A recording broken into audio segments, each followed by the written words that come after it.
Oke, di sini ada keanekaragaman hayati.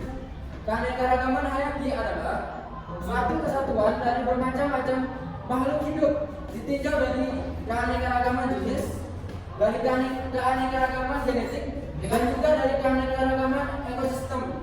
Jadi mana itu kekuasaan Tuhan yang sudah dijelaskan, yaitu yang telah menjadikan bagimu bumi sebagai hamparan, dan yang telah menjadikan bagimu di bumi itu jalan-jalan dan menurunkan dari latar langit air hujan. Maka kami tumbuhkan dengan air hujan itu berjenis-jenis dari tumbuhan-tumbuhan yang bermacam-macam.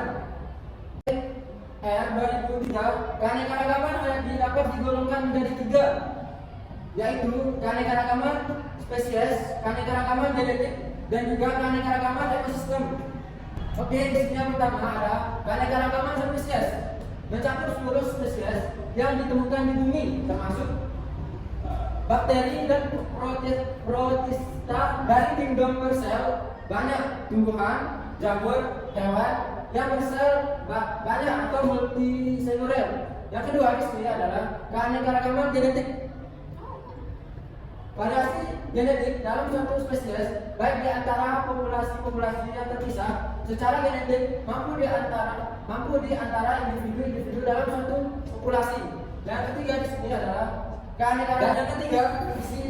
keanekaragaman ekosistem, komunitas biologi yang berbeda serta asosiasinya dengan lingkungan fisik ekosistem masing-masing.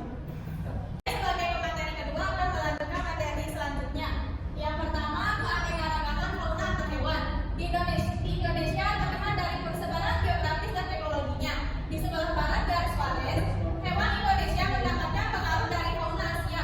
Untuk hewan yang terpulang belakang, banyak jenis yang terdapat di Asia daratan di negara kita ini. Misalnya ada harimau, ada gajah dan badak. Indonesia juga memiliki berbagai jenis reptil, jenis binatang,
mengenai keanekaragaman tumbuhan di Indonesia berdasarkan jenisnya.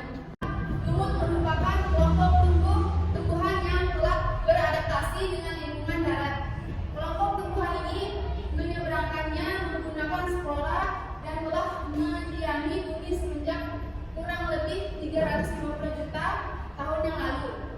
Pada masa sekarang ini, Bryophyta dapat ditemukan di semua habitat kecuali di Laut Grand State 2003. Dalam skala evaluasi, lumut berdasarkan di antara ganggang hijau dan tumbuhan berbulu, pertumbuhan paku, dan pertumbuhan gigi.